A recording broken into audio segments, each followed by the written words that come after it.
বিভৎস গরম, 9:30 বাজে, মনে হচ্ছে যেন 12টা বাজে, এত মারাত্মক রকমের গরম। আন্টির কাজ করছিস? হ্যাঁ, চিংড়ি মাছ এনেছে, পটল চিংড়ি হবে রান্না, ঘুগনি হবে টিফিনে, মা বসাচ্ছে ঘুগনিটা। তো এই যে পটল দিয়ে চিংড়ি মাছ দিয়ে হবে। তো দেখো পটল এই যে ফ্রিজ থেকে বার করে নিলাম, পটলগুলো এনেছিল কিন্তু এই যে চিংড়ি মাছ দিয়ে খাওয়ার জন্য। আর এই যে তো আসার সময় ছোটো মাকে স্কুলে দিয়ে আসার সময় কিন্তু নিয়ে আসলাম একটু চিংড়ি মাছ। তো চিংড়ি মাছটা এই যে ঢেলে নেবো, ওদিকটা এত রোদ লাগছে না, বাসনটার উপরে পুরো চোখচানো ঝলসাচ্ছে, ওই জন্য এদিকটা নিয়ে নিলাম। আর এই বাইরেটা প্রচণ্ড রোদ আসে, পুরো খোলা তো ওই বাইরের বারান্দাটা। তো এইখানে দেখো চিংড়ি মাছটা ঢেলে নিচ্ছে, এটা মাই কেটে দেবে। আর আজকে অন্য কোনো মাছ আনা হয়নি, কেন আজ কিন্তু হবে ডিম, আজকে ডিম রান্না হবে, তো সেই জন্য আর অন্য কোনো মাছ আনি, চিংড়ি মাছটাই হবে। তো চিংড়ি মাছ পটলটা এমন একটা ভালো মানে সুস্বাদু খাবার, এটা দিলেই কিন্তু পুরো ভাত খাওয়া যাবে, অন্য কিছু আর লাগবে না। তো এই যে দেখো সকালে টিফিনটা আগে করে নেবো। তো এই যে মটর ভিজিয়ে রেখেছিলাম আর কালকে রাত্রিবেলা ভিজিয়ে রেখেছিলাম। তো মা এই যে আমি আসার পরেই মা হচ্ছে আলু মটর সিদ্ধ করে দিয়েছে। তো আমি এবার ঘুগনিটা বানিয়ে নেবো, সব মশলা নিয়ে নিয়েছি, মশলাগুলো একসাথে নিয়ে নিলে বেশ সুবিধা হয়। পেঁয়াজ নিয়েছি কুচিয়ে, একটু রসুন বাটা, আদা বাটা, টমেটো নিয়েছি। আর কাঁচা লঙ্কা তো দিন আমি যখনই ঘুগনি করি আমি কিন্তু সবসময় শুকনো লঙ্কাটা ফোড়ন দিই, খুব ভালো একটা সেন্ট হয়। তো আগে তেজপাতা দিয়েছি, তারপরে হচ্ছে শুকনো লঙ্কা দিয়েছি, তারপর রসুনটা দিয়েছি, তারপরে হচ্ছে এই যে পেঁয়াজ। এবারে পেঁয়াজটা দিয়ে কিন্তু খুব ভালো করে ভেজে নেবো, একদম লাল লাল করে, কারণ পেঁয়াজটা যদি কাঁচা কাঁচা থাকে না একটা ভালো লাগে না খেতে। দেখবে একটু লাল করে কড়া করে ভেজে নিলে না তরকারি একটা অন্য রঙটাও হয় আর টেস্টটাও ভালো লাগে খেতে। তো এই যে দেখো ভালো করে পেঁয়াজটা কিন্তু একটু আমি এখানে ভেজে নেবো। আর ঘুগনি যখনই করি আমি কিন্তু এইভাবেই করি মোটামুটি। আর যখন এমনি নিরামিষও কিন্তু হয়, নিরামিষটাও কিন্তু খারাপ লাগে তা না, ভালোই লাগে খেতে। পেঁয়াজ রসুন দিয়ে একটা অন্যরকম, ওর বাবা আবার পেঁয়াজ রসুন দিয়ে খেতে খুব ভালোবাসে। তো এই যে দেখো আদা দিয়ে দিলাম, টমেটো দিয়ে দিলাম, দিয়ে টমেটোটা একটু ভালো করে একটু ম্যাশ করে নেবো। বেটেও দেওয়া যেত কিন্তু আমি আর দিইনি, সে একটু নুন দিলে কিন্তু ভালোভাবে গলেই যায়, খুন্তি দিয়ে একটু চেপে চেপে দিলে না বেশ কিন্তু ভালোভাবে টমেটোটা গলে যায়। তো দেখো একদম পাকা টমেটো যেহেতু, তো দেখো ভালোভাবে মিশে গেছে, মশলা কিন্তু কষানো হয়ে গেছে। এই যে জিরের গুঁড়ো দিয়ে দিচ্ছি আমি, হলুদ তো আগেই দিয়ে দিয়েছিলাম, কেন হলুদটা দেওয়ার পরেই আদাটা দিই, তাহলে আর ছেটে না, ছিটকায় না। আদা দিলে দেখবে তেলের মধ্যে একটা ছিটায়, তো হলুদ দিয়ে তারপরে আদা দিলে কিন্তু আর একদম ছেটায় না। একটু জল দেবো, তারপরে আর একটু ভালো করে কষাবো, কারণ তা নাহলে তলায় যে লেগে গেলে কিন্তু পুরো একদম তেতো মতো হয়ে যাবে, যদি তলাটা লেগে যায় পুড়ে যায়। তার জন্য একটু জল দিয়ে দিলাম, দিয়ে মটর ঘুগনিটা ঢেলে দিয়েছিলাম, দিয়ে মটর মানে মটর আর আলু সিদ্ধ, মটর ঘুগনি বলছি, মটর আর আলু সিদ্ধটা দিয়ে দিয়েছিলাম। আর আজকে মটরটা না একটু বেশি সিদ্ধ হয়েছিল। তো এই দেখো তবুও খেতে কিন্তু বেশ ভালো হয়েছিল। তো এই আমার মশলা, আর অন্য কোনো মশলা ইউজ করিনি, নুন হলুদ চিনি জিরের গুঁড়ো ব্যাস এই।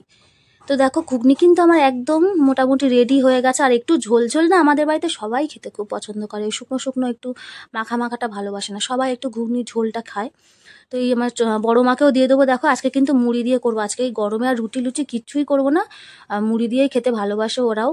তো এই যে মুড়ি দেবো। আর ওকে না দেখো এই যে ঘুগনি খাবে কিন্তু ঘুগনির মটরটা খাবে না, এইরকমই হচ্ছে ও। সয়াবিন আলুর তরকারি খাবে কিন্তু সয়াবিন খাবে না। আর বড় মা হচ্ছে এরকম, ও হচ্ছে শুধু আলু আর ঝোলটা খেতে পছন্দ করে আর কি, যে কোনো এই তরকারি, মটরটা খায় না। আবার আমার ছোটো মা হচ্ছে উল্টো, আমার ছোটো মা আবার মটরগুলো বেছে বেছে খাবে, সে আবার আলু খাবে না, মানে দুজনে পুরো উল্টো। তো দেখো ভালো করে একটু এই যে হাতা দিয়ে কিন্তু উঠছে না, আমি যেহেতু এক হাতে ফোনটা ধরে আছি।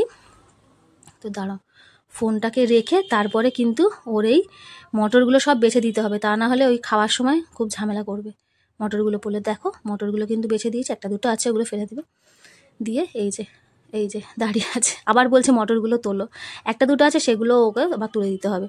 তো এখানে বাবার খাবারটাও কিন্তু আমি রেডি করে দিচ্ছি, বাবারটাও বাবা মা দোকানে দিয়ে আসবে, মুড়িটা দিয়ে আর হচ্ছে ঘুগনিটা দিয়ে দিচ্ছি। ঘুগনিটা বেশ অনেকটাই করেছিলাম, যদি সন্ধ্যেবেলা খেতে চাই কেউ খেতে পারবে আর কি। আর মা এখানে যথারীতি চিংড়ি মাছ কাটতে বসে গেছে, কারণ চিংড়ি মাছ এইসব মাছ ফাছ তো মাই কেটে দেয়, কিন্তু এই একটাই মাছ যেটা আমি কাটতে পারি চিংড়ি মাছ, কিন্তু ওই মা যেহেতু কাটাকাটিটা করে বলে মা কেটে দেয়, সবজি বলো মাছ বলো সব মাই মোটামুটি কেটে দেয়। তো এই যে ভালো করে, আর আজকে কিন্তু পুরোটা খোসা ছাড়াবে না, ওই জন্য খোসাটা না ছাড়িয়ে মানে অল্প একটুখানি নিচের দিকটা খোসা ছাড়িয়ে ভেতরে নোংরাটা ফেলে দিয়ে তারপরে হচ্ছে কেটে দিচ্ছে। আর খোসা শুদ্ধ একটু অন্যরকম কিন্তু ভালো লাগে খেতে। দেখো ছোটো মার স্কুল ছুটির পরে এই যে এখানে একটু দোলনা চড়ে নিচ্ছে। দেখো আজকে হচ্ছে সেজেগুজে যেতে বলেছিল স্কুলে, যেহেতু আজকে লাস্ট দিন মানে ছুটি পড়ে গেল ওই জন্য। না এদিকে তাকা, ও খাগে, তোমার খেতে হবে না, না বলেছি। তো এই যে ছুটির পরে মানে ছুটি যে পড়ে গেল না, শান্তি একটা, যে এই রোদ্দুরে আর বেরোতে হবে না, আর ওদের ওই গরমের মধ্যে আর বের করতে হবে না। যদিও স্কুলে থাকে সেখানে গরম নেই, আর এখন এমনিতে তো প্রচুর হাওয়ার ব্যবস্থা, তার উপরে এখন আবার ওদের স্কুলে এসি লাগানোর ব্যবস্থা চলছে আর কি। তো গরমের ছুটির পরে আশা করি সেটা হয়ে যাবে। তো এই যে দেখো এখানে মশলা করে নেবো আজকে, একটু বেশি করে ফ্রিজে রেখে দিই। আদাটা বেটে নেবো, আর এখানে রসুন আর আদাটা কিন্তু আমি আলাদাই বাটি, কেননা একসাথে বাটলে নিরামিষ দিনে কিন্তু আদাটা তখন আর ইউজ করা যায় না, যেহেতু আমার সপ্তাহে 2 দিন নিরামিষ হয়, সেহেতু আমি আলাদা আলাদা করে বেটে ফ্রিজে রেখে দিই বেশি করে। আর এই যে পেঁয়াজ বলছি, চিংড়ি মাছটা দেখো খোসা শুদ্ধ মা খুব সুন্দর করে কিন্তু ছাড়িয়ে পরিষ্কার করে দিয়েছে। এই খোসা শুদ্ধ চিংড়িটা দেখতেও আলাদা, খেতেও কিন্তু বেশ ভালো। আর একটুখানি জাস্ট করে পরিষ্কার করে নিয়ে এরকম, আর এই চিংড়িগুলো একটু এরকমভাবে রান্না করলে কিন্তু বেশ ভালো লাগে খোসা শুদ্ধ। তো এই যে চিংড়ি মাছ কিন্তু ভাজা আমার একদম মোটামুটি রেডি। তো ওই ডিমগুলো ভাজছে, এই 3টে সিদ্ধ রেখেছে, একটা একটু ছাড়াতে গিয়ে উঠে গেছিলো, সেটা রেখেছে, আর 2টো তো আমার ছোটো মার জন্য ও তো সিদ্ধই খায়, ভাজা মানে ঝোলেরটা খাবে না। তো এইদিকে পটল চিংড়িটাও বসিয়ে দিয়েছি, মানে পটলটা ভাজা চলছে, চিংড়ি মাছটা তুলে নিয়ে পটলটা ওখানে দিয়ে দিলাম আর কি তেলের মধ্যে। আর এদিকে দেখো ডিমের ঝোলটা আজকে আর অমলেট করে ঝোল করিনি, এই গরমে মা বলে এমনিই করে নাও, অমলেট করে আর ঝোল করতে হবে না। তো সব সিদ্ধ করেই করেছি দুবেলার জন্য।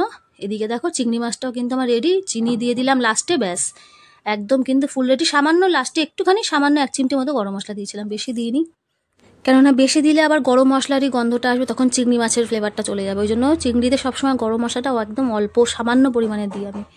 তো দেখো সবার কিন্তু খাওয়া দাওয়া রান্না টান্না করে পুজো করে আমার সব কিছু কমপ্লিট হয়ে গেছে, 2 মেয়ের খাওয়া হয়ে গেছে, বাবা মারও খাওয়া হয়ে গেছে, আমি আর ওই যে খেতে বসেছি। তো আজ কিন্তু এই এক পদেই সবার পাত সাফ হয়ে যাবে চিংড়ি মাছটা, কেননা চিংড়ি মাছটা এতটা একটা সুস্বাদু খাবার। তোর একটা এনেছি, বনুর একটা, বনু ঘুমাচ্ছে, ঘুম থেকে উঠে খাবে। খা শিগগির, খেয়ে দেখ তো মিষ্টি আছে কিনা। খাবো না, কোনো কথা আমি শুনতে চাই না, তাহলে তরমুজটা এক্ষুনি খেলাবো, তাড়াতাড়ি খা।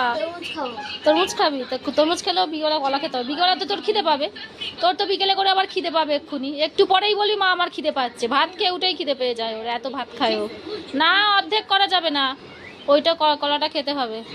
এটা ছোটো মার কলা, ছোটো মা এখন ঘুমাচ্ছে, ঘুম থেকে উঠে খাওয়া। আমাদের দেখো কত ফল এনেছি, খেয়ে উঠে একটু ফল না খেলে যেন মনে হয় না, মানে কেটে যেন খাইনি মনে হবে।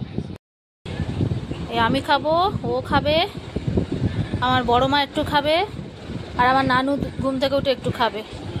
আমটা তো আমি একাই খেয়ে নেবো, আমটার ভাগ কাউকে দেবো না। বলছে এখন আমার 1 সপ্তাহ নাকি খেতে না খেলে আম তো রাগ করবে, তাই না? আমের সিজনে যদি আম না খাওয়া হয় তাহলে হচ্ছে আম তো রাগ করবে, কটা দিন খেয়ে নি, আর তো খেতে পারবো না, অর্ধেক না পুরোটা খেতে হবে কোনো। আর এই যে সন্ধ্যেবেলা বড় মাকে বললাম তুই একটু সন্ধ্যেটা দিতে, আমার মানে 2 দিন ধরে পিঠটা একটু ব্যথা হয়েছে, পিঠের ডান সাইডটা একটু ব্যথা হয়েছে। তো আমি বললাম আমি আর জামা কাপড় ছেড়ে আর করতে পারবো না, কষ্ট হচ্ছে খুব, তুই একটু সন্ধ্যেটা দিয়ে দে। তো ওকে দিয়ে মাঝে মাঝে দেয়াই এরকম, যাতে ও শেখে আর কি। ফুলগুলো থাক না, তুই থালাগুলো খালি তুলে নে না, ফুলগুলো থাক, কালকে পরিষ্কার করে দেবো আমি, এখন আছে সাজানো থাক। হ্যাঁ তো এখানে এই যে পাউরুটিটা দেখো, পাউরুটি একটু বাটার দিয়ে একটু টোস্ট মতো করে নিয়েছি, একটু কড়কড়ে করে, আর আমার ছোটো মা খাচ্ছে একটু, আর আমি একটু খাবো এই যে চা দিয়ে, এই যে ও খাচ্ছে আর আমিও খাবো। 2 মেয়ে আমার সব দিকে আছে, কিন্তু এই যে খাওয়ার দিকে যেন দুজনেই ভীষণ ঝামেলা, মানে প্রচুর ঝামেলা ঝক্কি পোয়াতে হয় ওদের একটু খাওয়াতে। তো এই যে দেখো ও ঘুগনির ঝোল দিয়ে একটু মুড়ি দিয়ে নিয়েছে, যেহেতু ওর দিদিকেও আমি দিয়েছি, ওর দিদিকেও দিয়েছি, ও টিফিনে সন্ধ্যাবেলা ওই যে মুড়ি দিয়ে ঘুগনি ঝোলই খাচ্ছে, ঘুগনি ঝোল আলু তুলে দিয়েছি ওকে। তো সন্ধ্যাবেলা বললাম কি খাবি, তো ওই খাবে বললো, তো খেতে ভালোবাসে ও, মুড়ি টুড়ি খায় তরকারি দিয়ে, আলু ভাজা দিয়ে। ও আবার যাবে পড়তে আজকে, যেহেতু বাড়ির কাছেই একদম, বাড়ির 2 পা গেলেই, আজকে ইংলিশ পড়া আছে ওর।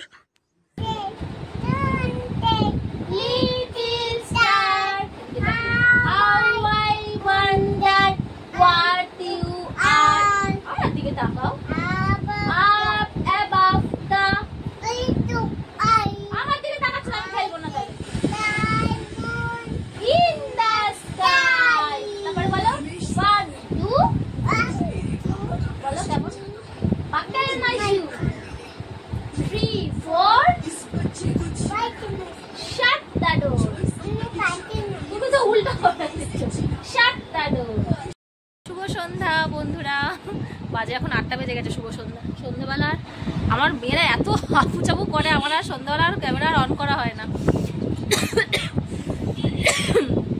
ছোটো মা গেল এক্ষুনি নিচে, এই তাই জন্য একটু ফোনটা অন করলাম। পড়ার সময় আবার একটুখানি চালিয়েছিলাম। কত সুন্দর আমাকে পড়ালো, নিজে বিগ ম্যাম হয়েছে, আবার আমাকে মানে অনুষ্ঠিতা বাড়িতে করছে, ওকে আমাকে করেছে আর ও বিগ ম্যাম হয়েছে বলে আমাকে পড়াচ্ছে। না ওইভাবে অনেকটা পড়ে, কিন্তু ওইভাবে মুখে মুখে অনেকটা, মানে বই নিয়ে বসালে তো বাচ্চারা তো পড়তে চায় না, চলে যাবে উঠে বই টই আমাকেই পড়িয়ে দিয়ে চলে যাবে। ওইভাবে বইটা ছাড়া ওকে মুখে মুখে আমি পড়ানোর চেষ্টা করি, কারণ দেখেছি যেই বইটা খুলে পড়তে বসে তো চলে যাবে। বই খুলে পড়ে ও দিদির কাছে ও বলি ওটা পড়তে, দিদির কাছে বেশিরভাগ বসে বসে ওই মানে চেনে আর কি লেটার্সগুলো, নাম্বারসগুলো। প্লাস স্কুলে তো বেশিরভাগটা করেই দেয়, যে স্কুলে পড়ছে সেই স্কুলটা খুবই ভালো, মানে বাচ্চাদেরকে এত সুন্দর তৈরি করে দেয় না। নেক্সট স্কুলে যখন ওরা যায় না, বড় স্কুলে, তখন ওদের আর অসুবিধা হয় না। বড়টাও ওই স্কুলেই পড়তো ছোটোবেলায়। আমার দিদির ছেলেমেয়েরা সবাই ওই স্কুলে পড়েছে ছোটোবেলাতে। খুব ভালো ভিতটা গড়ে দেয় আর কি ওই স্কুলটা। চাটা খেয়েছি, আজকে চাই খেয়েছি, কফিটা শেষ হয়ে গেছে, কফিটা নিয়ে আসা হয়নি। আর ওই দোকানে গেলে আমার খেয়ালই ছিল না। আর তো বড় মা গেছে পড়তে, ও তো 7:30 থেকে হচ্ছে পড়া থাকে। আর আমি এখন একটুখানি বাহুবলী খুলে বসে আছি, টিভিটা খুলে বসেছি, একটুখানি টিভি দেখবো, একটু ফোনের কাজ আছে, এডিট ফেডিট আছে, সেগুলো করবো। আর ছোটো মা এক্ষুনি তো গেল দোকানে, সে আর থাকবে না, সে খানিকক্ষণ পড়াটা হয়ে গেছে, এবার যাবে হচ্ছে ঠাম্মা করে চলে গেল নিচে, বাবার কাছে এখনও আছে, এখন যাই দোকানে, আমি শুনতে পাচ্ছি বাবা ওখানে মুড়ি টুড়ি খাচ্ছে, সেখানে খাচ্ছে। বাবা আবার কোথায় গেছিল মনে হয়, এখন এই যে জিলিপি আসলো, আবার জিলিপি নিয়ে এসে দিল। মিষ্টি যত মনে করছি তো খাবো না, এরা আমাকে না খাইয়ে রাখবে না। আর জিলিপিটা এমনই লোভনীয় একটা জিনিস না, লোভ সামলাতে পারা যায় না, এমনই পুরো কুচমুচে জিলিপি একদম। এই সন্ধ্যেবেলা দেখো এদিক ওদিক সব খুলে দিয়েছি, এদিকে পেছনে ওই যে ওইদিকে জানলা সব খুলে দিয়েছি, ওগুলো হাওয়া আসছে ভালো, মনে হয় ঝড় ফড়ে ওঠার একটা যেরকম আসে না হাওয়া, ঝড় ওঠার আগে ঠিক সেরকম একটা হাওয়া হচ্ছে। আমি কথা বলছি আর মাথার উপরে ফ্যান চলে শা করে শব্দ হচ্ছে। চলো আবার আসছি পরে। দেখো ফ্যান ছাড়া থাকার উপায় নেই। সবার খাওয়া হয়ে গেছে, মানে আমি আরও বাকি আছি, এদের সবার খাওয়া হয়ে গেছে। রুটি নিয়ে কি করছো তুমি? রুটি বানাচ্ছ? হ্যাঁ খেলা হচ্ছে, রুটি নিয়ে রেখে দাও, আমি খেয়ে নেবো রুটিটা। কোথায় নিয়ে যাচ্ছিস? ওই দেখো। তো আজকের মতো বন্ধুরা ভিডিওটা আমি এখানেই শেষ করলাম। যদি ভিডিওটা ভালো লেগে থাকে তাহলে একটা লাইক করে দেবেন, আর ভিডিওটা কেমন লাগলো অবশ্যই কিন্তু কমেন্ট করে জানিও। আজকের মতো এখানেই, সবাইকে নমস্কার, সবাই খুব ভালো থেকো, সুস্থ থেকো, দেখা হচ্ছে পরের একটি ব্লগে।